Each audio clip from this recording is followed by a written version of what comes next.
नामने गौरत्तुषे नमः।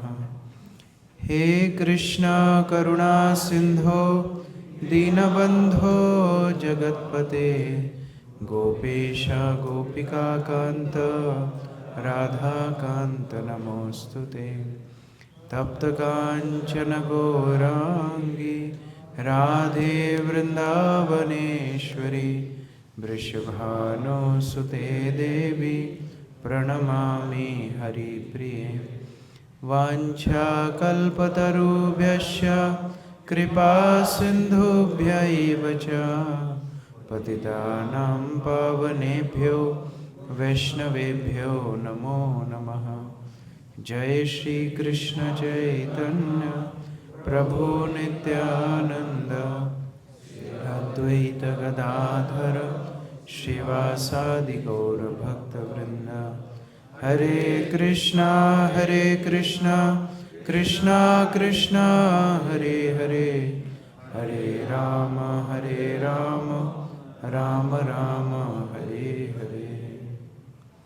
हरे कृष्णा।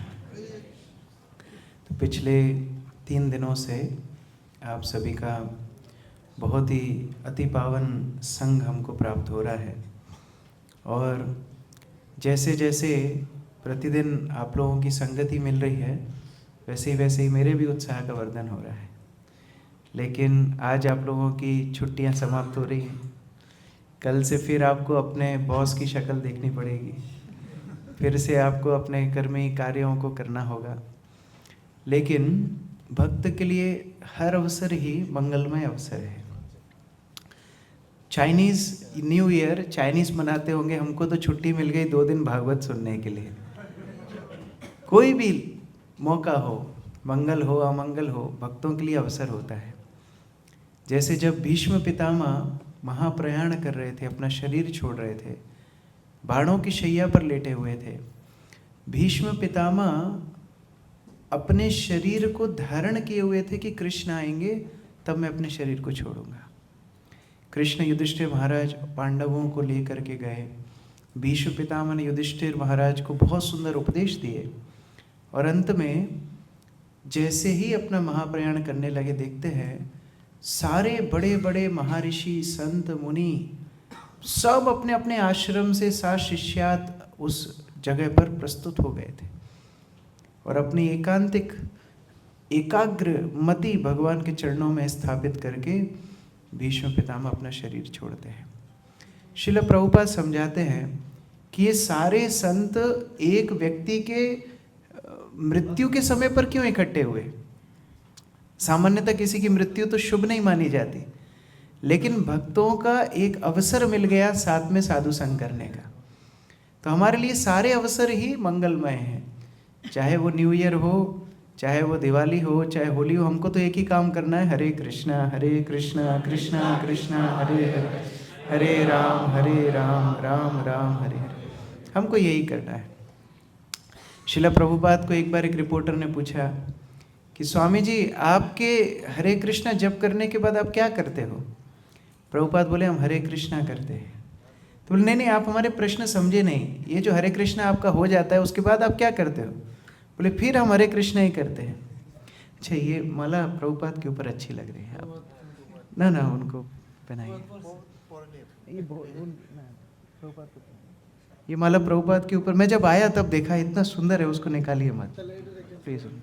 ये हाँ, अब फिर पहना दीजिए।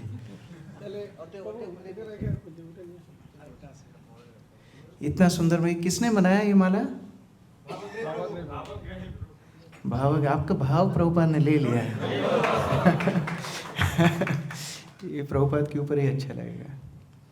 जैसे जड़ में पानी डालने से सारे वृक्ष को पोषण मिलता है, प्रभुपाद के गले में माला मतलब हम सबके गले में माला हो गई। तो उस तरह से भक्त लोगों को एक अवसर मिल जाता है एक साथ मिल करके भगवान की कथा सुनना। सारे ही गुण, सारे ही अवसर हमारे लिए मंगलकारी है। मैं कौन सा दृष्टांत बता रहा था? हाँ, तो प्रभुपाद को क्वेश्चन पूछा कि आप ये हरे कृष्णा होने के बाद क्या करते हो? प्रभुपाद बोले, हरे कृष्णा करते हैं। तो प्रभुपाद, स्वामी जी आप प्रश्न समझे नहीं ये जब आपका ये कीर्तन जाप सब करके हो तो उसके बाद क्या करते हो? प्रभुपाद बोले जो हम करते हैं केवल हरिनाम ही करते हैं, इसके अलावा जो करते हैं वो इस्कॉन है ही नहीं। जितना टाइम संकीर्तन चलेगा मतलब वो इस्कॉन है, जब संकीर्तन बंद हो जाएगा वो इस्कॉन नहीं रहेगा। ये संकीर्तन, भक्तों की संगति, हरि कथा, हरिनाम, ये हमारे आंदोलन का भाव है, फाउंडेशन है। और इसलिए प्रति अवसर ही हम लोग अवसर ढूंढते हैं कैसे साधुओं का संग मिले, कैसे हरि कथा सुनने, लालायित होना चाहिए। हम लोग एक मारवाड़ी परिवार से है। मारवाड़ी कोई है यहाँ पर? मारवाड़ी परिवार से कोई है? वैश्य परिवार से, व्यापारी, साहा, कोई है इधर? हाथ खड़ा करो, शर्माओ मत। हाँ, तो ये जो व्यापारी लोग होते हैं ना, इनको नोट गिनने में बहुत मज़ा आता है। जब घर में नोट आता है, टका आता है, तो सारा परिवार मिलके काउंटिंग करते हैं। तो जैसे व्यापारी को नोट गिनने में मज़ा आता है, भक्त को माला गिनने में मज़ा आता है। हरे कृष्णा कृष्णा कृष्णा हरे हरे, हरे राम राम राम हरे। तो इस तरह से हमें लालची होना चाहिए, स्वार्थी होना चाहिए।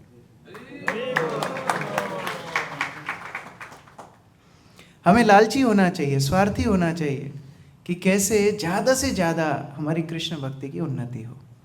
और उसी प्रयोजन से हम लोग सुबह शाम 2-2 सत्र कर रहे हैं। और प्रभुपाद के उद्देश्य से, प्रभुपाद के प्रति हमारी श्रद्धा कैसे बढ़े, ये चिंतन हम कर रहे हैं। हमारे आचार्य निष्ठा बढ़े, हमारी भक्तों के चरणों में रति बढ़े, हमारे शिला प्रभुपाद की सिखाई हुई पद्धति के ऊपर श्रद्धा बढ़े, यही हमारा प्रयोजन है। और इसीलिए आज के सत्र में हम लोग श्रद्धा के ऊपर चर्चा करेंगे। आज प्रभुपाद के उद्देश्य से आखिरी सत्र है, फिर कल दूसरा कोई विषय है, और उसके बाद परसों से प्रेम भक्ति चंद्रिका। तो मैं सोच रहा था, प्रभुपाद के विषय में हमने सुना तो बहुत, लेकिन श्रद्धा कितनी हमारे जीवन में है, ये बहुत महत्वपूर्ण है। प्रभुपाद चाहते थे कि हमारे अंदर अटूट श्रद्धा हो। एक बार श्रील प्रभुपाद ने एक कमरे में अपने सारे सन्यासी शिष्यों को बुलाया, जीपीसीज को बुलाया, और कुछ टेम्पल प्रेसिडेंट्स को ही बुलाया। खचाखच एकदम कमरा भरा हुआ था, जैसे यहाँ पर भरा हुआ है। और प्रभुपाद पूछने लगे, आप में से कितने लोगों को विश्वास है कृष्ण पूर्ण पुरुषोत्तम भगवान है? How many of you believe that Krishna is supreme personality of God? Prabhupada प्रश्न पूछे। लेकिन जब प्रभुपाद प्रश्न पूछे, किसी ने हाथ नहीं उठाया। कि आपके गुरु आपको पूछेंगे, क्या आपके ऊपर विश्वास है भगवान कृष्ण है? हम कितना नर्वस हो जाते हैं। गुरु तो हमसे नाम पूछते हैं, अपना नाम ही भूल जाते हैं। प्रश्न का उत्तर देना तो अलग बात है। प्रभुपाद फाउंडर आचार्य पूछ रहे हैं सन्यासियों को, क्या आप लोगों को विश्वास है कि कृष्ण पूर्ण पुरुषोत्तम भगवान है? किसी ने हाथ नहीं उठाया, सब डर गए। प्रभुपाद आगे क्या पूछेंगे? प्रभुपाद बोलने लगे, हाँ, यदि आप लोगों को पूर्ण विश्वास होता कि कृष्ण पूर्ण पुरुषोत्तम भगवान हैं, उनकी इच्छा से सारी माया चल रही है, सारा संसार चल रहा है, आप 18 दिन के भीतर पूरी पृथ्वी को कृष्ण भावना भावित कर सकते हो। 18 दिन के अंदर। 18 दिन क्यों बोला? महाभारत का युद्ध 18 दिन चला था। पांडवों को पूर्ण विश्वास था कृष्ण के ऊपर। गीता का सार क्या है? गीता का सारांश क्या है? अगर हम बोले एक सूत्र में गीता बताओ, गीता का सारांश क्या है? गीता का सारांश है, जब अर्जुन भगवान को बोलता है, भगवान करिष्ये वचनम तव, आज से आपका वचन ही मेरे लिए सर्वस्व है। आज अर्जुन को कृष्ण बोलते वन में चले जाओ, तो वो हमारे लिए उदाहरण होता है। कृष्ण बोले इनको मार दो, तो वह उदाहरण हो गया। जो कुछ कृष्ण बोलेंगे वो करना, ये गीता का सार है, गीता का प्राण है, अर्जुन की शरणागति। और इसीलिए प्रभुपाद अपेक्षा करते थे कि हम लोग श्रद्धा अपनी बढ़ाएं, प्रगाढ़ करें। इसलिए हम लोग आज चर्चा करें द फ्यूल ऑफ फेथ। जैसे गाड़ी ईंधन से चलता है, गाड़ी पेट्रोल से चलता है, हमारी भक्ति किससे चलती है? श्रद्धा से चलती है। हम सब भक्ति में प्रगति करना चाहते हैं, हम सब आए इधर हैं भक्ति में प्रगति करने के लिए, लेकिन भक्ति की प्रगति के कई स्तर होते हैं। उन सारे स्तरों की शुरुआत कहाँ से होती है? श्रद्धा से। आदौ श्रद्धा से। और श्रद्धा जब हमारे जीवन में आती है, तब बाकी क्रियाएं शुरू होती हैं, जैसे कि साधु संग, भजन क्रिया, अनर्थ निवृत्ति, निष्ठा, रुचि, आसक्ति, भाव, प्रेम। और यहाँ पर श्रद्धा भी व्यक्ति कैसे प्राप्त करता है? महत कृपा से, साधुओं की कृपा से ही श्रद्धा भी हमारे जीवन में आती है। और जब ये श्रद्धा आती है, कठिन से कठिन काम भी सरल हो जाता है। जब ये श्रद्धा आती है तो बड़ी सी बड़ी मुश्किल भी भक्त आसानी से पार कर जाता है। अब देखिए रामायण में हनुमान जी और अंगद इत्यादि वानर जब सीता की खोज कर रहे थे, सीता की खोज करते करते समुद्र तट तक आ गए, और समुद्र तट के पास आके अब उनने सोचा अब तो भूमि खत्म हो गई, अब हम सीता को कहाँ ढूंढेंगे। और सुग्रीव ने बोला था 1 महीने के अंदर अगर सीता का पता नहीं लगाया तो वापस मत आना, वहीं पर अपने प्राण त्याग देना, आओगे तो मैं तुमको मार दूंगा। अब अंगद इत्यादि सब बैठे हैं और अंगद उनका नेता था। अंगद डिप्रेशन में चला गया। अंगद बोलने लगा हाय हाय, सीता का हमने पता नहीं लगाया, अब ये जीवन धारण करने से क्या फ़ायदा, एक काम करते हम यहीं पर अपना देह त्याग कर देते हैं, और हम वापस नहीं जाएंगे तो सुग्रीव को पता पड़ जाएगा हम सीता को नहीं ढूंढ पाए, तो सुग्रीव भी मर जाएंगे, सुग्रीव मर जाएंगे तो लक्ष्मण भी मर जाएंगे, लक्ष्मण मर जाएंगे तो भगवान राम भी मर जाएंगे, भगवान राम मर जाएंगे तो सारे अयोध्यावासी भी मर जाएंगे। फिर जामवन को रुको रुको, पूरा पृथ्वी प्रलय करने वाले हो तुम, रुको, हमको रास्ता निकालना है। तब हनुमान जी को बोलते हैं, हनुमान जी आपके अंदर वो शक्ति है जिस शक्ति से आप समुद्र लांघ सकते हो। हनुमान जी के अंदर वो श्रद्धा को जागृत किया जाम्बवन ने। जाम्बवन साधु संघ का सूचक है। साधु संघ में हमारी सुप्त शक्तियां जागृत हो जाती हैं, साधु संघ में हमारी भक्ति उन्मुख सुकृति जागृत हो जाती है। और इसीलिए हनुमान जी जय श्री राम बोल करके लंका कूद गए, क्योंकि साधु ने प्रेरणा दे दी।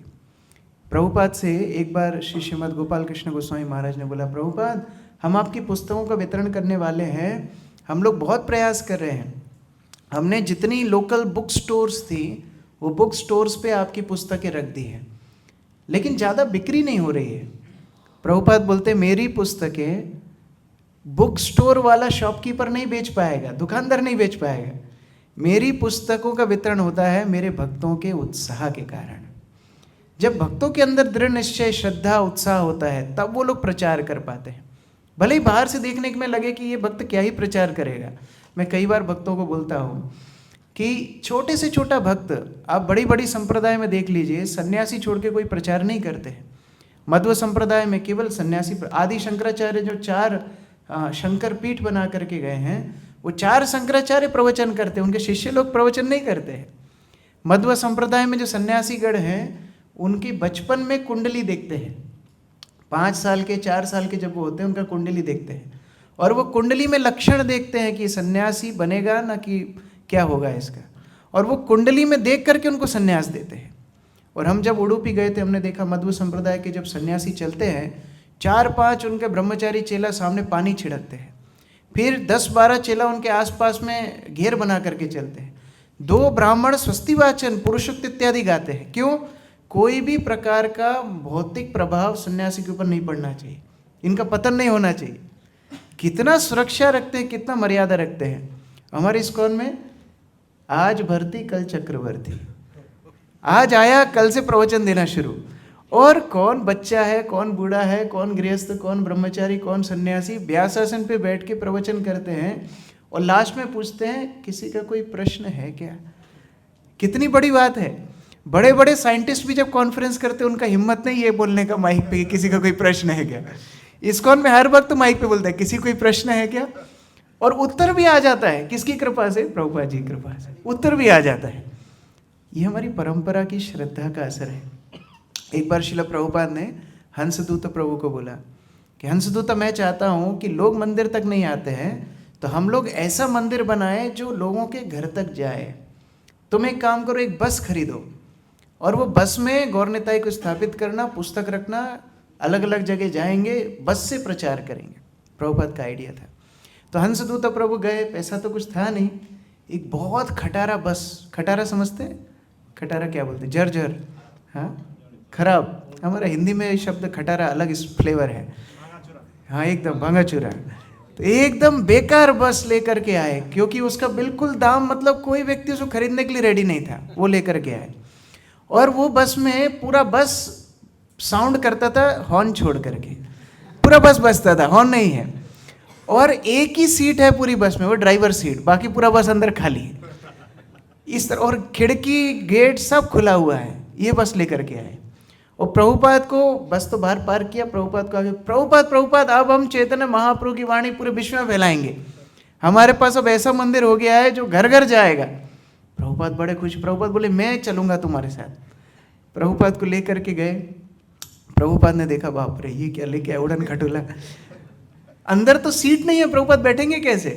तो भक्त लोग एक सोफा उठा के मंदिर से लेकर के गए, बस में रखा, दो तरफ से दो भक्तों ने पकड़ा, प्रभुपाद को उसमें बिठाया, और जब अंशुदत्त महाराज ने वो गियर डाल के बस चलाई, खड़ खड़ करके इतनी आवाज आई, लेकिन प्रभुपाद के मुख पे सब भक्त देख रहे थे, इतनी बड़ी स्माइल है। प्रभुपाद पूछे, प्रभुपाद आपको पसंद आ रहा है ये बस? ये इतना बेकार बस, ये तो यहाँ से चौराहे तक नहीं पहुँचेगा, ये गाँव गाँव गली गली कहाँ पहुँचेगा? प्रभुपाद बोले मैं बस को नहीं देख रहा हूँ, मैं मेरे शिष्यों की श्रद्धा को देख रहा हूँ, कितनी श्रद्धा है, मैं बोल दिया बस वो काम करना है। ये श्रद्धा से भक्ति की प्रगति होती है। प्रभुपाद बोलते हैं faith means unflinching trust in something Sublime. स्वयं के ऊपर विश्वास होना हो, जिसने हमको पकड़ रखा है उसके ऊपर विश्वास होना चाहिए। प्रभुपाद एक बार बोलते हैं, गुरु ने यदि बोला कूद जाओ तो ये नहीं पूछना चाहिए क्यों कूदूं, ये पूछना चाहिए कितने ऊपर से कूदूं। प्रभुपाद का वचन है, ये श्रद्धा का लक्षण है। जब बच्चे को पिताजी हवा में उछालते हैं तो बच्चा रोता है ना कि हंसता है? क्यों हंसता है? कि उसको पता है पिताजी पकड़ लेंगे। इसी तरह श्रद्धा हमारे जीवन में साहस लेकर के आती है, श्रद्धा हमारे जीवन में दृढ़ता लेकर के आती है, और इसलिए चैतन्य चरितामृत में श्रद्धा के आधार पर भक्तों का निर्णय किया गया है। श्रद्धावान जन है भक्ति अधिकारी, उत्तम मध्यम कनिष्ठ श्रद्धा अनुसारी, जहाँ कोमल श्रद्धा से ही कनिष्ठ जन,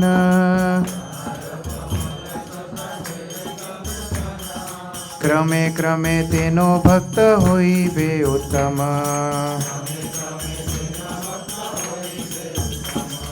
ये श्रद्धा के आधार पर 3 प्रकार के भक्तों का निर्णय होता है, कनिष्ठ, मध्यम और उत्तम। जिसकी एकदम कोमल श्रद्धा है वो कनिष्ठ है, जिसकी श्रद्धा थोड़ी प्रगाढ़ है वो मध्यम है, और जिसकी श्रद्धा एकदम पक गई है वो उत्तम है। प्रभुपाद को एक बार पूछा कि प्रभुपाद ये इस्कॉन में जो भक्त हैं वो लोग शुद्ध भक्त कब बनेंगे? प्रभुपाद बोलते इस्कॉन में सभी शुद्ध भक्त हैं। बोले क्यों? हम तो देखते हैं लड़ाई झगड़ा होता है, फिर कुछ मनमुटाव भी हो जाता है, अनर्थ भी है, बहुत समस्याएं हैं। प्रभुपाद बोलते नहीं, आम के पेड़ में जो फल लगता है उसको आम ही बोलते हैं, फर्क इतना है कोई कच्चा है कोई पका है। अभी भक्त कच्चे हैं लेकिन रहेंगे पेड़ में तो पक जाएंगे। जैसे जैसे श्रद्धा प्रगाढ़ होगी वैसे वैसे वो लोग श्रद्धा के अनुसार बढ़ते जाएंगे। अब कनिष्ठ अधिकारी कैसे रहता है थोड़ा देख लीजिए। कनिष्ठ सोचता है केवल मैं ही भक्त हूँ और सब बेकार है, केवल मैं ही प्रगति करूँ बाकी कोई नहीं, गाऊंगा तो मैं ही गाऊंगा, प्रवचन दूंगा तो मैं ही प्रवचन दूंगा, प्रसाद पहले आएगा तो मैं ही खाऊंगा, गुरु के पास मैं ही जा सामने उचकूंगा, सारा काम मैं ही करूंगा। ये कनिष्ठ भाव है।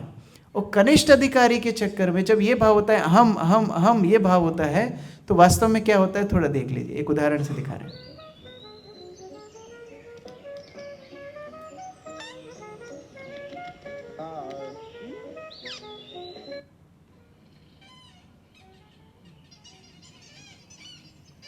ये सिंगापुर के भक्त लोग हैं, बढ़िया भजन कर रहे हैं अपना। अभी नया डिवोटी आया बाहर से, इंडिया से अभी अभी शिफ्ट हुआ है, तो ये दूर चले गए उससे ना, हमको नहीं रहना तुम्हारे साथ। एक और भक्त आ गया, अभी हमको 1 डोसा कम मिलेगा।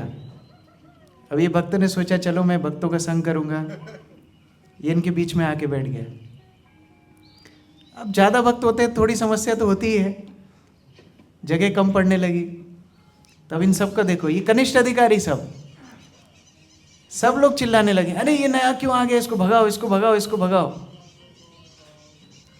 अभी उसको मारने लगे हैं, उसको परेशान कर रहे हैं।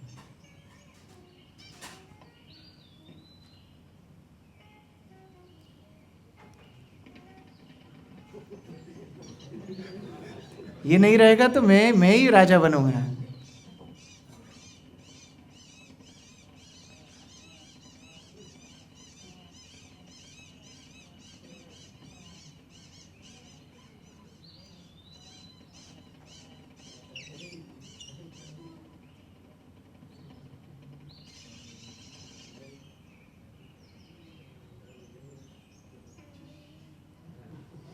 हरे कृष्ण। कनिष्ठ अधिकारी एक दूसरे को परेशान करने के लिए सब एक दूसरे का बेड़ा गर्क कर देते हैं। अभी देखो मध्यम अधिकारी, मध्यम अधिकारी का लक्षण क्या है? मध्यम अधिकारी जो भक्तों लोगों के संग का महत्व समझता है, एक साथ रहने का महत्व समझता है। कनिष्ठ मतलब मुझे कोई नहीं चाहिए, मैं अकेला रहूंगा बस। लेकिन मध्यम अधिकारी मतलब जो एक साथ भगवान के भक्तों के सानिध्य का महत्व समझता है, ये मध्यम अधिकारी है सब। ये माया देवी आई,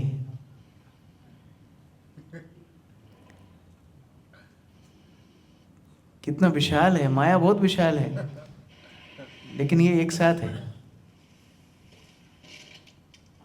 हरे कृष्ण। कलयुग में संग ही शक्ति है, जब एक साथ होते हैं तो बच जाते हैं। और इसलिए यहाँ पर बोल रहे हैं मध्यम, उत्तम और कनिष्ठ का विभाजन है श्रद्धा के अनुसार, और जिसकी ज़्यादा श्रद्धा है वो ज़्यादा उत्तम भक्त है। अब श्रद्धा किसको बोलते हैं ये भी बता रहे हैं।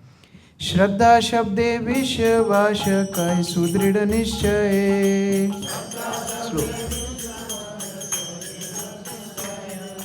कृष्ण भक्ति कैले सर्व कर्म कृत है।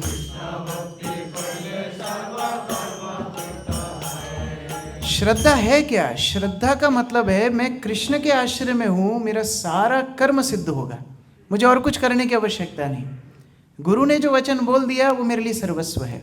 यहाँ पर देखिए माधवेंद्रपुरी की एक सुंदर प्रार्थना है, वो बोल रहे हैं संध्या वंदम भद्रस्तु भवतो भो स्नान तुभ्यं नमः भो देवा पितरश्च तर्पण विदो नाहं क्षमा क्षम्यताम् यत्र क्वापि निषद्ध यादव कुलो उत्तमस्य कंस दुषा स्मरान् स्मरान् अगं हरामि तदलं मन्ये किं मन्ये न मे। माधवेंद्रपुरी बोल रहे हैं कि जो मेरा संध्या वंदन है, आज से उसको मेरे प्रणाम, आज से संध्या वंदन नहीं करूँगा। स्नान इत्यादि पितरों का तर्पण सब मैं छोड़ दूंगा। क्यों? क्योंकि मेरा पूर्ण विश्वास है केवल यादवपति कृष्ण का आश्रय लेके मेरा सारा कार्य सिद्ध होगा। ये श्रद्धा है, और इसलिए भक्ति में श्रद्धा बहुत महत्वपूर्ण है। प्रभुपाद के आश्रय में हमें श्रद्धा बहुत महत्वपूर्ण है, और इसका लक्षण एक दिन में पता नहीं पड़ता। बॉम्बे में इस्कॉन का मंदिर है, और वहाँ पर एक बहुत विशाल पेड़ था, बहुत विशाल पेड़, बहुत पुराना, 60-70 साल पुराना पेड़। लेकिन एक दिन हठात एकदम से गिर गया, पूरा जड़ से उखड़ के नीचे गिर गया। भक्तों ने सोचा अरे इसको क्या हो गया, तो अच्छा भला पेड़ था, नीचे कैसे गिर गया? तो भक्त लोगों ने थोड़ा सा इन्वेस्टिगेशन किया, अरे ये पेड़ कैसे गिरा? तो एक पुजारी आया, उसने बोला प्रभु जी मेरे से थोड़ा एक गड़बड़ हो गया। क्या? बोले भगवान को रोज हम लोग लौंग का पानी, लौंग क्या बोलते लौंग को बांग्ला में?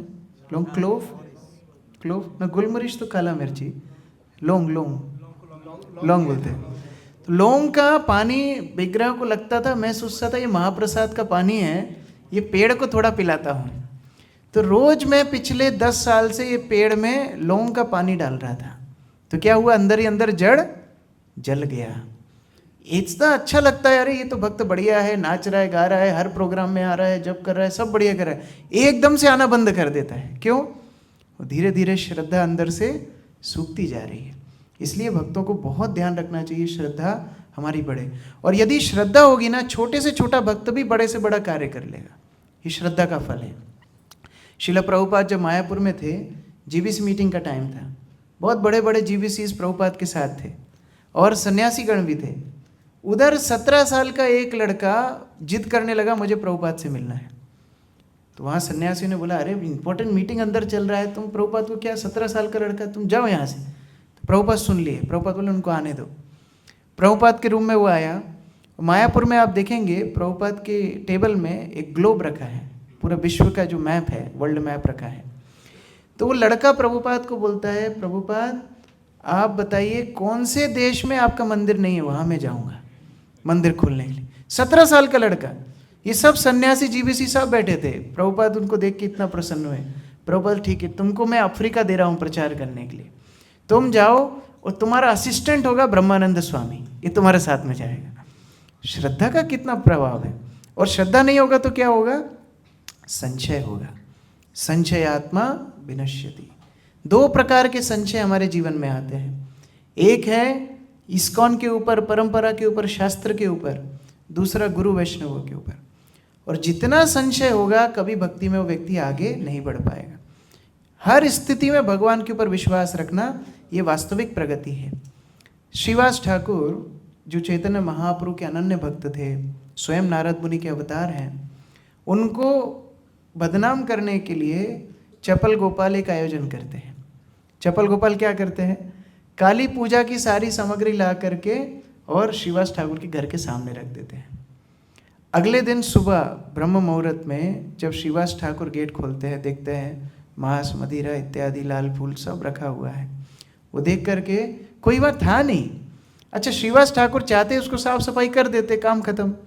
श्रीवास ठाकुर ने सोचा कि अगर भगवान चाहते हैं कि मेरा सम्मान कम हो, मैं विनम्र बनूं, तो ये मेरे लिए अवसर है। कितना श्रद्धा है। वो खुद से सबको बुला करके लेके आए। चैतन्य चरितामृत। माध्य भांड पाशे धरी निज घर गेला,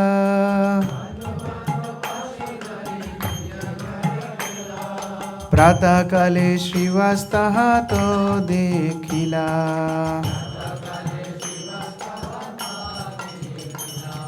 बड़ो बड़ो लोक सब आनीला बोलाया,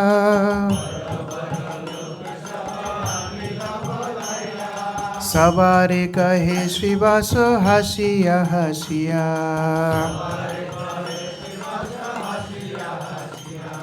नित्य रात्रि करी अमी भवानी पूजना,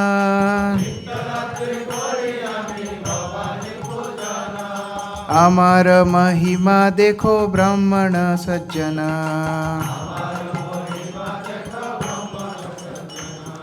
तबे सब शिष्ट लोक करे हाहाकार,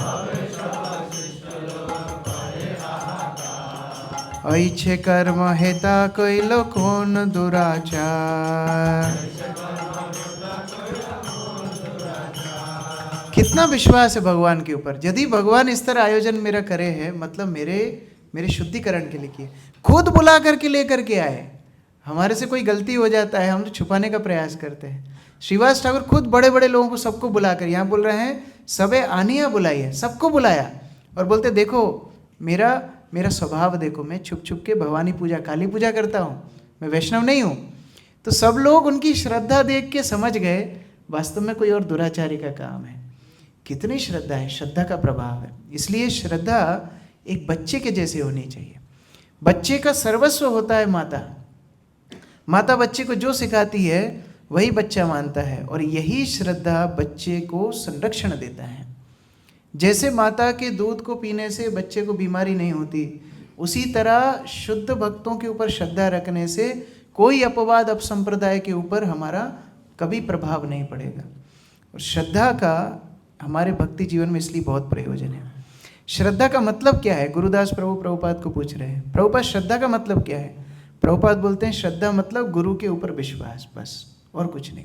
हमारा शास्त्र पता हो नहीं पता हो, हमारे ऊपर हमारा विश्वास हो ना हो, गुरु के ऊपर पूरा विश्वास होना चाहिए। अब ये श्रद्धा 2 प्रकार से छन्न भी होती है। एक है लौकिक श्रद्धा। लौकिक श्रद्धा किसको बोलते हैं? अरे वो गुरु जो है ना, उनका बहुत शिष्य है, उनके पास मैं दीक्षा लूँगा तो मेरा बहुत लोग गुरु भाई हो जाएंगे। वो गुरु जी है अमेरिका बहुत जाते हैं, मैं उनसे दीक्षा लूँगा, मेरे को भी अमेरिका जाने का मौका मिलेगा। इस तरह की जो भावना है वो लौकिक श्रद्धा है। वास्तव में लौकिक श्रद्धा जब होती है, गुरु के अंदर कोई भी दोष देखने से विश्वास टूट जाता है। यहाँ शिला भक्ति सिद्धांत सरस्वती ठाकुर का एक उदाहरण है।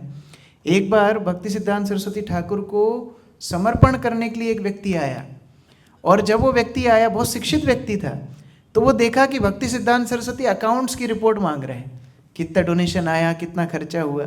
तो उसने सोचा अरे कि आध्यात्मिक गुरु भी अगर कोई हिसाब किताब करते हैं, पैसे के बारे में चिंतन करते हैं, मतलब मेरे को इनके पास नहीं आना। वो छोड़ के चला गया। और तो और आप सोचो, एक प्रभुपाद का शिष्य प्रभुपाद को छोड़ के क्यों गया मालूम? प्रभुपाद ने एक दिन किताब पढ़ने के लिए चश्मा पहना। तो चश्मा पहना तो वो सोचने लगा अरे गुरुदेव तो चारों दोष से मुक्त होते हैं, उनके इंद्रियां तो पूर्ण होती है, यदि प्रभुपाद को चश्मा पहनना पड़ रहा है मतलब प्रभुपाद शुद्ध भक्त नहीं है। वो छोड़ करके चला गया। इसको बोलते हैं लौकिक श्रद्धा। फिर होती है बलोत्पादिता श्रद्धा। बलोत्पादिता श्रद्धा मतलब जबरदस्ती किसी को पकड़ पकड़ के काम कराया जाए, उसको बोलते हैं बलोत्पादिता श्रद्धा। हम लोग बोलते हैं मार मार के मुसलमान बनाया, जबरदस्ती।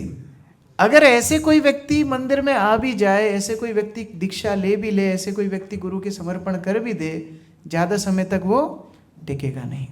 और भगवान भी बहुत चतुर हैं। भगवान बोलते हैं जो जो जिसके अंदर श्रद्धा रखना चाहता है मैं उनके अंदर उनकी श्रद्धा बढ़ा देता हूँ।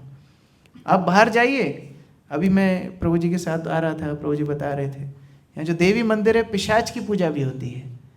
तो उनको बोलिए आप पिशाच की पूजा छोड़ दो, वो नहीं छोड़ेंगे। क्यों? भगवान गीता में बोल रहे हैं जिसके ऊपर आप श्रद्धा रखना चाहोगे उसके ऊपर भगवान आपकी श्रद्धा बढ़ा देंगे। आप पाखंडी गुरु के ऊपर श्रद्धा रखना चाहोगे, भगवान उधर श्रद्धा बढ़ा देंगे। लेकिन अगर आप आध्यात्मिक गुरु के ऊपर श्रद्धा रखना चाहोगे, भगवान उधर में आपकी श्रद्धा बढ़ा देंगे। और इसलिए प्रभुपाद कभी भी ये बलोत्पादिता श्रद्धा, लौकिक श्रद्धा को कभी भी सराहना नहीं करते थे। एक बार एक बहुत बड़ा व्यक्ति प्रभुपाद को मिलने के लिए आया। प्रभुपाद को बोलने, प्रभुपाद सब जादू दिखाते हैं, आप कोई जादू दिखाइए। प्रभुपाद बोलते मेरा जादू क्या है, मैं कुछ लेके नहीं गया और पूरे विश्व में करोड़ों की संपत्ति आज इस्कॉन की हो गई, क्या जादू नहीं है?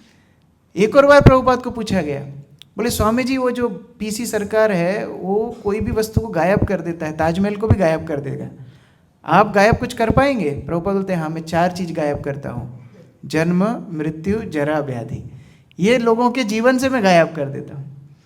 एक और बार प्रभुपाद ट्रेन में थे, एक आदमी हाथ दिखाने के लिए आया, बोले स्वामी जी मेरा हाथ देखिए ना। प्रभुपाद हाथ देखे, बोले हाँ बहुत समस्या है, आदि दैविक क्लेश, आदि भौतिक क्लेश, आदि आत्मिक क्लेश, मृत्यु भी दिख रही है, जन्म जन्म तक कष्ट दिख रहा है, तुम हरे कृष्णा नहीं करोगे यहीं तड़पते रहोगे। कभी ये सस्ते चमत्कारों को प्रभुपाद ने कभी प्राधान्यता नहीं दी। यहाँ तक कि प्रभुपाद को एक बार पुष्ट कृष्ण महाराज बोलते हैं प्रभुपाद मैं केवल आपके ऊपर ही विश्वास करूंगा और किसी के ऊपर नहीं। प्रभुपाद क्या बोलते हैं, मेरे ऊपर नहीं, कृष्ण के ऊपर विश्वास करो। मैं कृष्ण का प्रतिनिधि हूँ तो ठीक है, लेकिन पृथक रूप से विश्वास नहीं करना।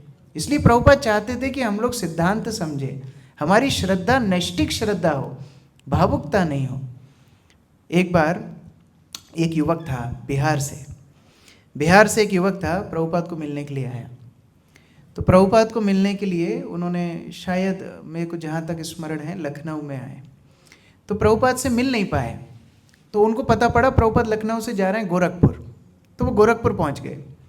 अब प्रभुपाद के लिए प्रतीक्षा कर रहे हैं, प्रभुपाद आए नहीं तो एक बूढ़े व्यक्ति वहाँ पर आके बैठे। तो ये युवक उनसे बातचीत करने लगा।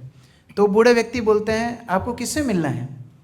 तो ये युवक बोलता है मैं इसी भक्तिवेदांत स्वामी प्रभुपाद से मिलने के लिए आया। बोले क्यों मिलना है आपको उनसे? बोले वो चैतन्य महाप्रभु के भक्त हैं इसलिए उनसे मिलना है। तो ये बूढ़े व्यक्ति बोलते हैं कि महाप्रभु भगवान थोड़ी है, वो तो संत थे, महाप्रभु को भगवान बंगालियों ने बना दिया, वो भगवान थोड़ी है, वो भगवान नहीं है। तो युवक लड़ने लगा, बोले आपको कुछ नहीं मालूम, आप शांत बैठो, चैतन्य महाप्रभु साक्षात भगवान है।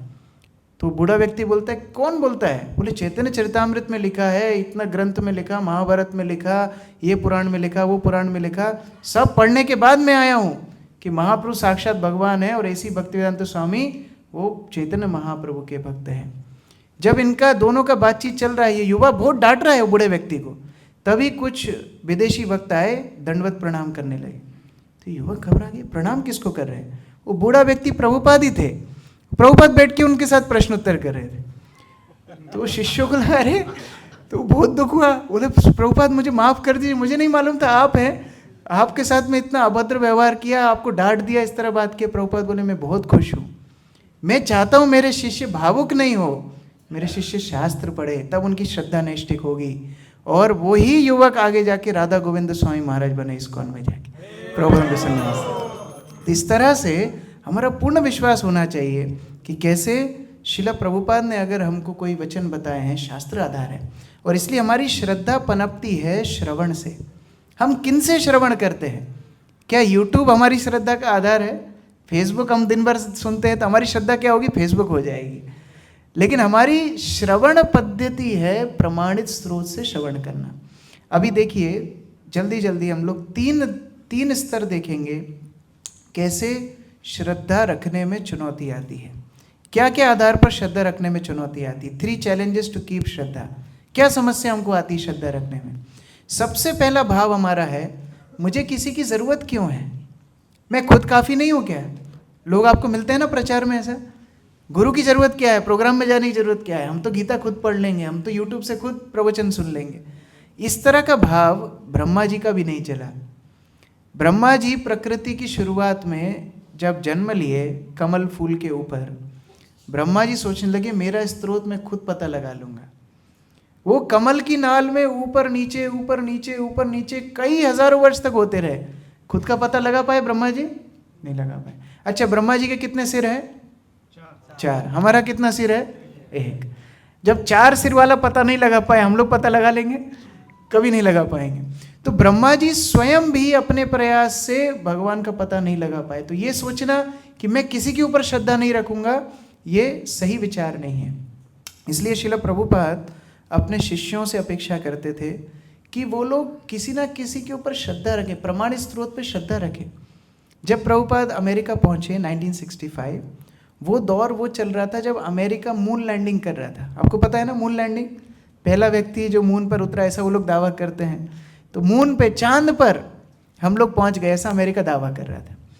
तो प्रभुपाद एक दिन अपने शिष्यों के साथ बैठे, नया नया इस्कॉन था, तो एक ब्रह्मचारी टीवी लेकर के आया और टीवी का कनेक्शन लगा के बोलता है, प्रभुपाद मैं आपको दिखाऊंगा कि कैसे अमेरिकन लोग चांद पे पहुंच गए हैं।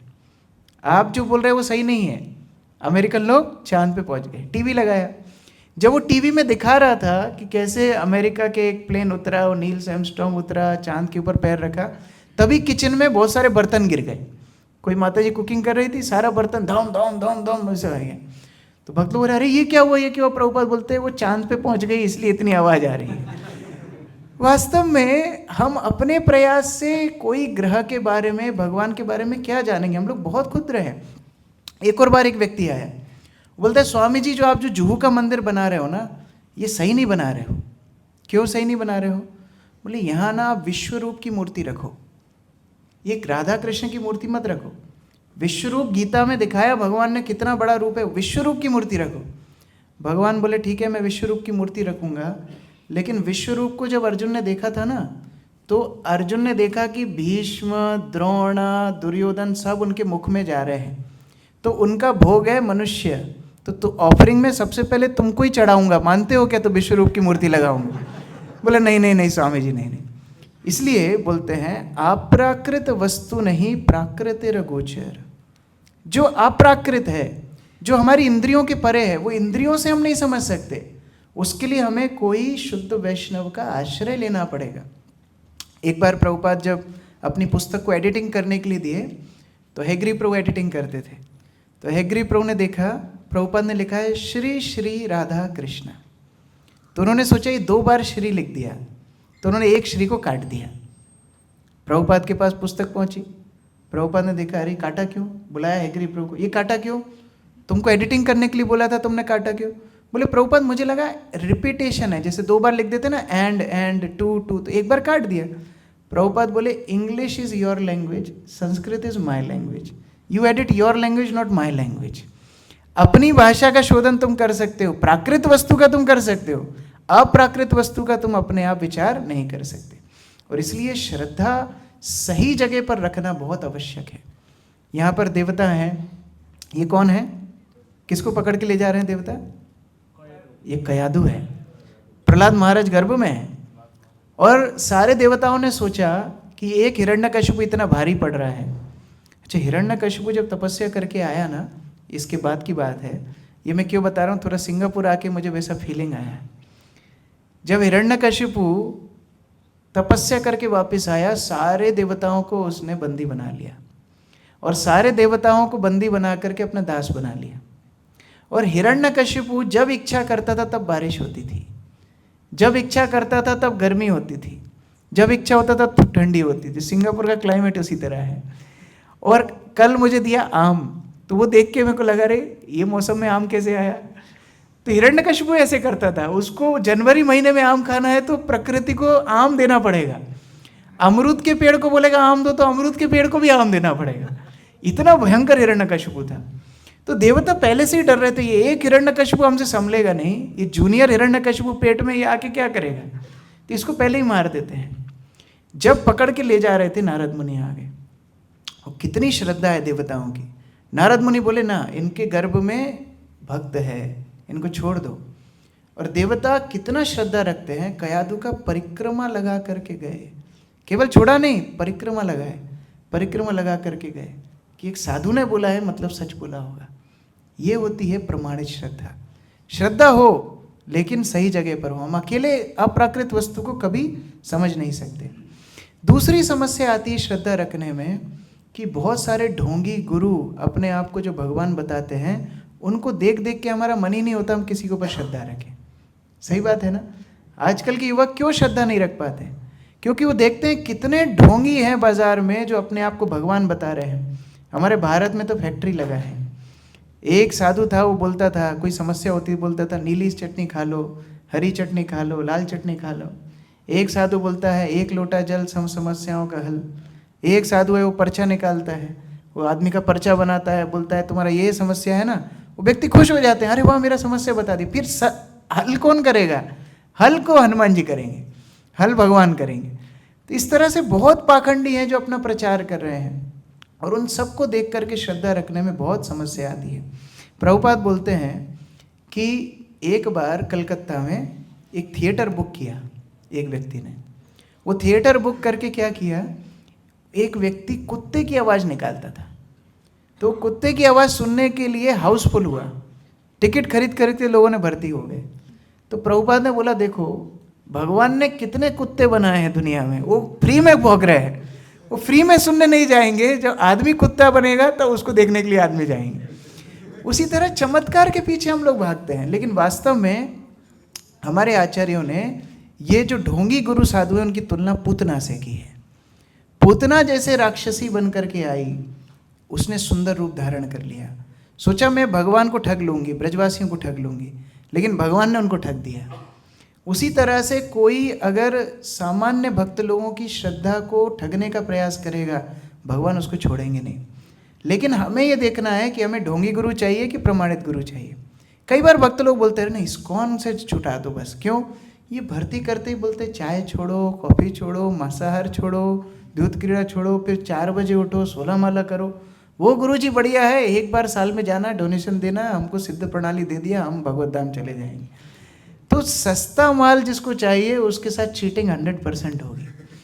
मान लो आप आईफोन खरीदने के लिए गए, आईफोन का दाम यहाँ पर कितना है? आईफोन कितने का मिलता है? $2000 का आईफोन मिलता है। आपको कोई $2 में आईफोन दे रहा है, आपको खुश होना चाहिए कि गुस्सा होना चाहिए? कोई बोले $2 दो आईफोन लेके जाओ, मतलब क्या है? वो भी मूर्ख है, आप भी मूर्ख है। जो बेच रहा है वो सोच रहा है मैं $2 में आईफोन बेच दूंगा, तो खरीदने वाला सोच रहा है मैं $2 में आईफोन खरीद लूंगा, मतलब दोनों मूर्ख हैं। उसी तरह से भक्ति इतनी विशेष वस्तु है कि कभी भी सस्ते में भक्ति नहीं लेने का प्रयास करना चाहिए। जो गुरु कोई नियम ना बताए, शास्त्र की बात नहीं करे, उसके ऊपर श्रद्धा नहीं रखना चाहिए। एक बार इंडिया की एक कहानी बताता हूँ। एक बार एक व्यक्ति ट्रेन में सफ़र कर रहा था, तो ट्रेन में एक जगह रुका, तो जब रुका तो उसके सामने एक व्यक्ति बैठा था। उसको बोलता है कि ये स्टेशन में ट्रेन कितना देर रुकेगी? बोले 5 मिनट रुकेगी। तो घड़ी देखने लगा, 1 मिनट हो गया, 2 मिनट हो गया, 3 मिनट, 4 मिनट। एकदम जब 1 मिनट बचा था ना, तब वो उतर के गया, और एकदम ट्रेन चलने में अभी 30 सेकंड बचे हैं, तब वह दुकान में बोलता है मुझे अखबार चाहिए। अखबार लिया, अखबार वाले ने बोला 5 रुपये का अखबार है। वो पैसा दे के आया, ट्रेन में आके बैठ गया। तो ये व्यक्ति ने, दूसरे व्यक्ति ने पूछा, अरे तुमको मैं बोला 5 मिनट है, तुम लास्ट 30 सेकंड में क्यों गए? बोले तुमको मालूम नहीं, मैं बहुत बुद्धिमान हूँ। ये जो मैं पैसा दे के आया ना उसको, वो नकली नोट दे के आया। अभी जल्दीबाजी में उसको जब तक देखेगा तब तक तो ट्रेन निकल गया। व्यक्ति बोलता है तुम तो बहुत इंटेलिजेंट हो, बहुत बहुत बुद्धिमान हो। तो जब ये व्यक्ति ने अखबार खोल के देखा, वो अखबार 1 महीना पुराना दिया था। तो जो चीटिंग करने जाएगा उसके साथ चीटिंग हो जाएगा। तो उस तरह से कभी भी पाखंडी गुरुओं के चक्कर में नहीं पड़ना चाहिए। अभी तीसरी समस्या है, कई बार ऐसे गुरु भी होते हैं जिनका कोई व्यक्तिगत स्वार्थ होता है, उसके लिए वो प्रचार करते हैं। जैसे कई परिवार हैं, वंश हैं जो दीक्षा देते चले जा रहे हैं, अभी उनका बच्चा उतना सिद्ध नहीं है, उतना शुद्ध नहीं है, फिर भी उससे दीक्षा दिलाते हैं। क्यों? यदि दीक्षा कहीं और पर व्यक्ति लेने लगेंगे तो क्या होगा, हमारा दुकान बंद हो जाएगा, हमारे पास दक्षिणा नहीं आएगी। और इस तरह वंश दर वंश पाखंड चलता चला जा रहा है। हमको बहुत सावधान रहना चाहिए। श्रील प्रभुपाद बोलते थे, मैं यहाँ पर कुछ लेने के लिए नहीं आया, आप लोगों को देने के लिए आया हूँ। इस्कॉन एकमात्र संस्था है जहाँ पर आपसे कुछ मांगा नहीं जाता। क्या मांगा जाता है? आप 4 नियम पालन करो, आप 16 माला जप करो और भगवान के भक्त बनो। इसके अलावा कोई ज्वाइनिंग फीस आपसे लिया है? कोई ज्वाइनिंग फीस आज तक लिया है? दीक्षा का फीस लिया है? कोई भी प्रकार से। आज हम लोग यहाँ पर स्वेच्छा से बैठे हैं। पूरा जीवन आप $1 भी डोनेशन नहीं दोगे, कोई आपके पीछे नहीं पड़ेगा। लेकिन अगर आप भक्ति नहीं करोगे तो सब भक्त आपके पीछे पड़ जाएंगे। ये एक भावना रहनी चाहिए। प्रभुपाद ने तो हमको अपने आप को दे दिया। अभी एक बार बॉम्बे में एक नया लड़का था, वो लड़का चोर था, पेशावर चोर, और वो चोरी करता था अलग अलग जगह जाके। उसने बैक टू गॉडेड पत्रिका में, भगवत दर्शन पत्रिका में प्रभुपाद का फोटो देखा। प्रभुपाद के हाथ में एक घड़ी थी। तो भक्त ने सोचा ये घड़ी बहुत बढ़िया है। भक्त नहीं था, लड़का था। एक काम करता हूँ, ये स्वामी जी के पास जाऊँगा, इनका शिष्य बनूंगा, एक घड़ी चोरी कर लूँगा। क्या विचार है? घड़ी चोरी करूँगा। लड़का आ गया बॉम्बे में, प्रभुपाद के सेवक बन गया, भक्त लोगों ने भी आने दिया। एक दिन प्रभुपाद जब स्नान करने के लिए गए, उसकी नज़र घड़ी के ऊपर पड़ी। वो घड़ी उठाने जाने ही वाला था, प्रभुपाद बाथरूम से बाहर आ गए। प्रभुपाद उसको बोलते, क्यों, तुमको घड़ी चाहिए ना? वो एकदम डर गया। आपको कैसे मालूम? बोले, मेरे को परमात्मा सब बताते हैं, चिंता मत करो, तुम घड़ी लेके जाओ, लेकिन कृष्ण भक्ति में आओ, हरि नाम करो। घड़ी क्या चीज़ है, लेके जाओ। वो इतना प्रभावित हो गया, प्रभुपाद के पास दीक्षा लिया। प्रभुपाद नाम दिया हरिदास। प्रभुपाद उसको बोलते हैं, तुम्हारे अंदर इतना टैलेंट है, तुम देख के समझ जाते हो कौन धनी है, क्योंकि चोर के अंदर ही टैलेंट होता है, कौन धनी है कौन भिखारी है उनको मालूम है। तो प्रभुपाद तुम इतने टैलेंटेड हो, तुम दुनिया में जाके प्रचार करो कि तुम चेहरा देख के समझ जाओगे कौन व्यक्ति भक्ति करेगा कौन नहीं करेगा। तो तुम पासपोर्ट बनाओ। अब वो चोर पहली बार जीवन में पासपोर्ट बनाने गया, कि तो घर का कोई पता नहीं, एड्रेस कुछ नहीं, मंदिर का एड्रेस डाला। तो पासपोर्ट का फॉर्म जब भरने लगा, पासपोर्ट के फॉर्म में एक कॉलम था पिता का नाम। अभी इतना वो दुर्भाग्यशाली था, वो पिता नहीं जानता पिता कौन है। चोर परिवार से, पिता का पता नहीं है, माता ने उसको पाला बड़ा। वो आके प्रभुपाद को बोलता है, प्रभुपाद आप तो बोले पासपोर्ट बनाने के लिए, लेकिन मेरे पिता का नाम मुझे मालूम नहीं, मैं क्या नाम डालूँ इधर? प्रभुपाद बोलते, नाम डालो AC भक्तिवेदांत स्वामी। वो भक्त के पासपोर्ट में प्रभुपाद का नाम, पूरा लास्ट तक उनके प्रभुपाद का नाम रहा। क्या करने के लिए आया था? चोरी करने के लिए आया था। क्या लेके गया? प्रभुपाद को पिता बना के गया। तो ये एजेंडा जब तक नहीं रहेगा ना, तब तक शुद्ध वैष्णव हम किसी को बोल सकते। अगर किसी के अंदर स्वार्थ आ जाएगा, उसको हम शुद्ध वैष्णव नहीं बोल सकते। और इसलिए जब किसी के अंदर हम श्रद्धा रखें, सबसे पहले आपको देखना है उनकी परंपरा है कि नहीं, उनके गुरु के ऊपर उनका कितना विश्वास है, ये देखना चाहिए। कभी कोई व्यक्ति बोले कि नहीं नहीं हमको गुरु की आवश्यकता नहीं है, हम तो खुद ही गुरु बन गए, हमारे भगवान सपने में आके सारा ज्ञान दे दिए, उनकी बात कभी नहीं मानना। मैं आपको एक प्रश्न पूछता हूँ, हम भगवान कृष्ण को पूजा करते हैं, ठीक है, रामचंद्र को पूजा करते हैं, भगवान बुद्ध भी विष्णु के रूप हैं, विष्णु अवतार है, बुद्ध की पूजा क्यों नहीं करते हैं? कौन बताएगा? ये 5 प्रश्न आपके, उसके अलावा प्रश्न है, 6वां प्रश्न है मेरा, अलग है। बुद्ध की पूजा क्यों नहीं करते? वो तो विष्णु रूप है, विष्णु अवतार है, बुद्ध की पूजा क्यों नहीं करते? यस, आप बताइए।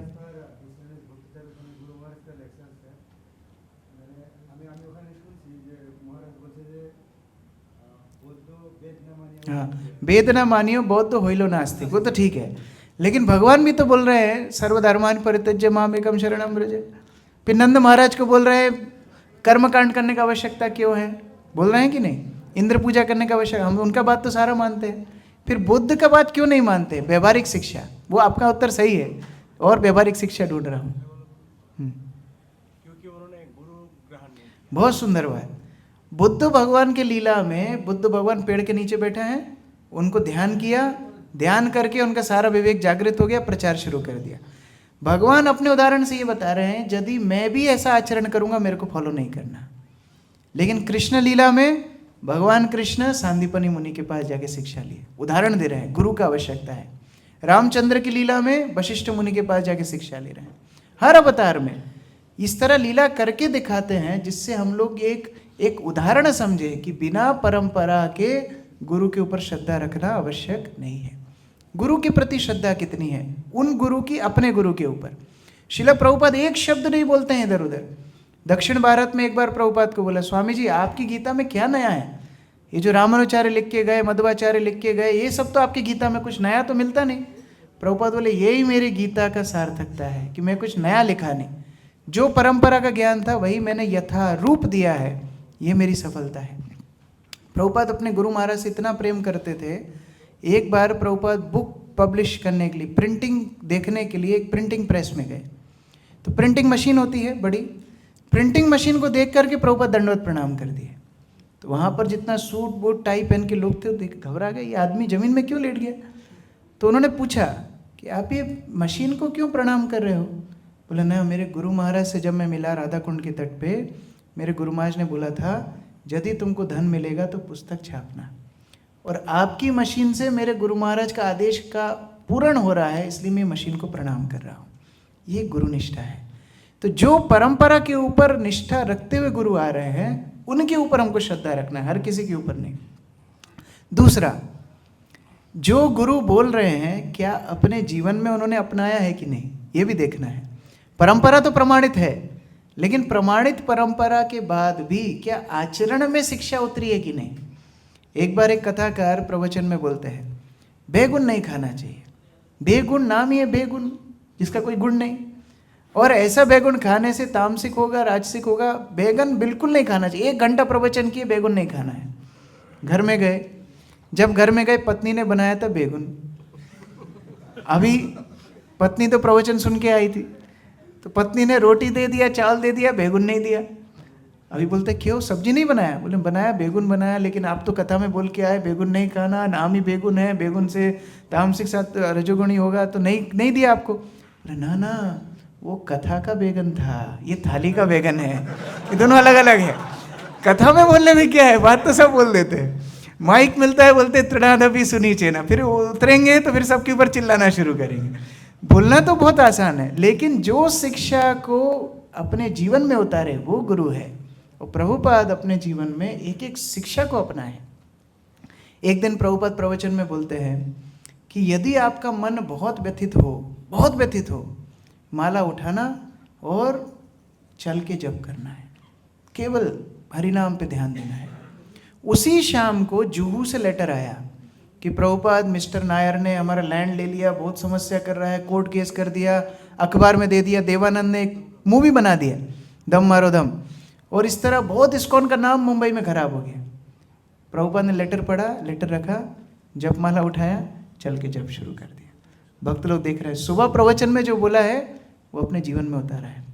एक और बार प्रभुपाद प्रवचन में बोलते हैं, प्रभुपाद बोलते हैं कि शुद्ध भक्त वो है जिनके हमेशा सतत हरिनाम चलता रहे, वो शुद्ध भक्त है। जिनके मुख में हमेशा हरिनाम हो, ये शुद्ध भक्त है। तो सच्चिनंदन स्वामी महाराज उस मंदिर में थे, जर्मनी की बात है।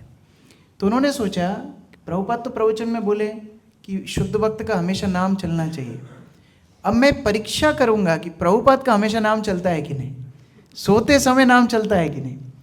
तो वो क्या किए, वो पाइप से चढ़े, पाइप समझते हैं ना, पाइप से चढ़े, खिड़की खोल के अंदर घुस गए प्रभुपाद के रूम में रात में, और एकदम अंधेरा है, प्रभुपाद शैया में सोए हुए हैं, वो खिड़की से अंदर घुस गए।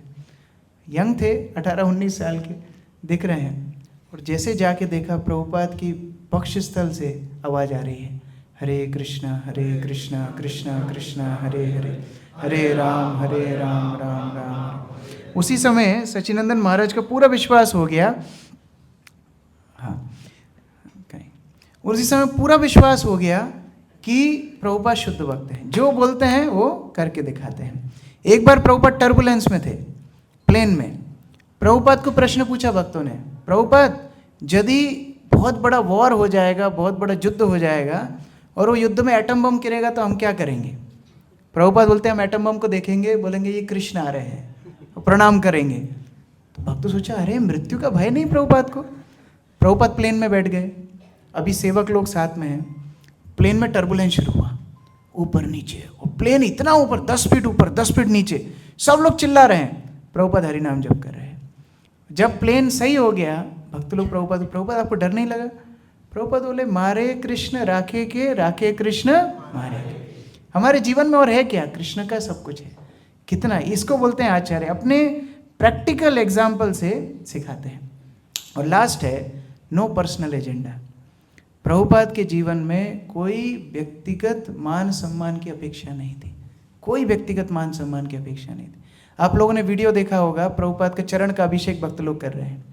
आपको पता है वो अभिषेक क्यों होता था? आपको जान के बहुत रोमांच होगा। जो मंदिर में प्रभुपाद जाते थे ना, वो मंदिर का प्रेसिडेंट प्रभुपाद को बोलता था, प्रभुपाद हमारे पास पैसा नहीं है मंदिर चलाने के लिए, तो आप बैठ जाइए, हम लोग टिकट लगाएंगे आपका चरण अभिषेक करने के लिए।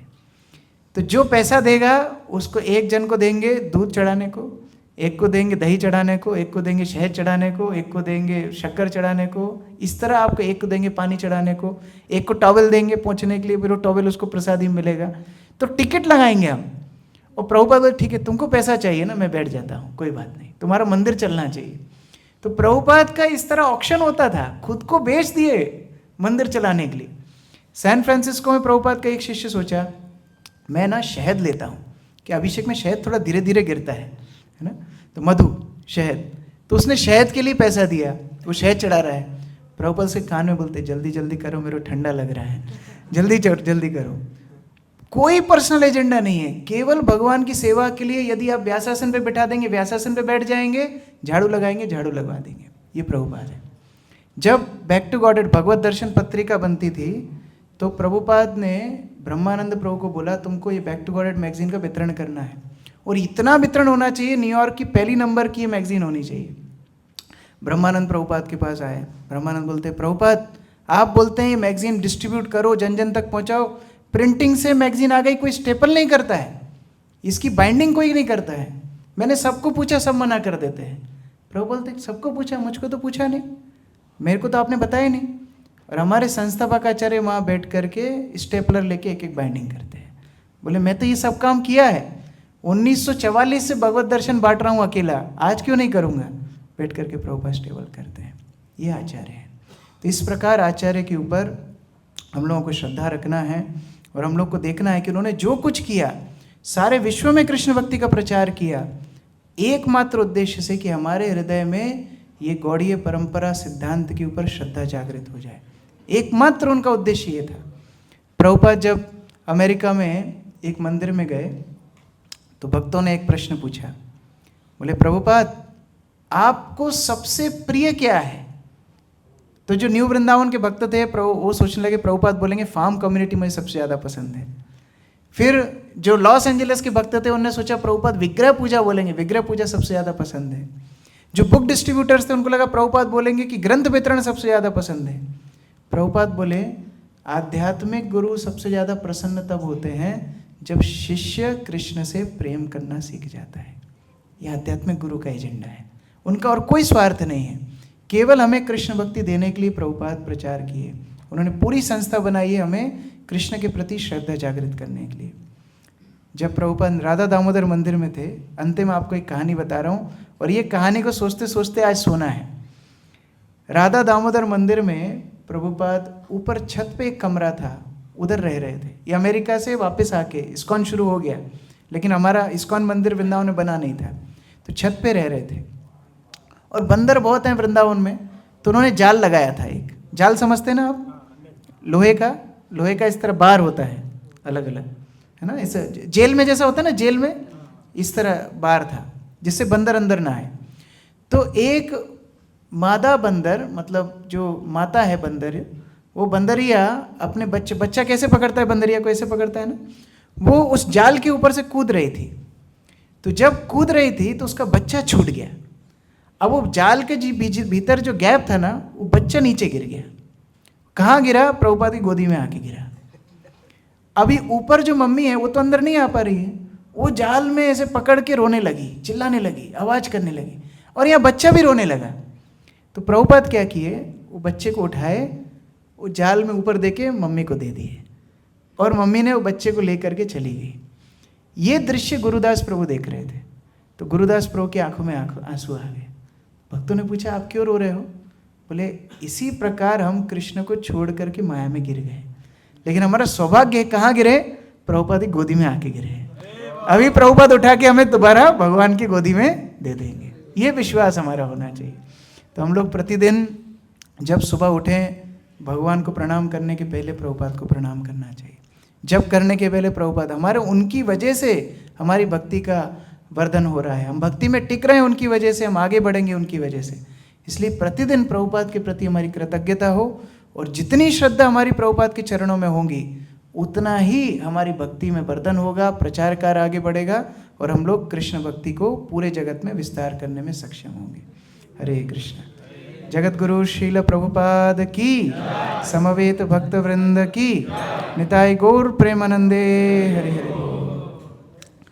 बहुत बहुत धन्यवाद, आप लोगों ने बहुत एकाग्रता से श्रवण किया। नेक्स्ट प्रोग्राम कीर्तन। तो अभी हम लोग थोड़ा कीर्तन करेंगे।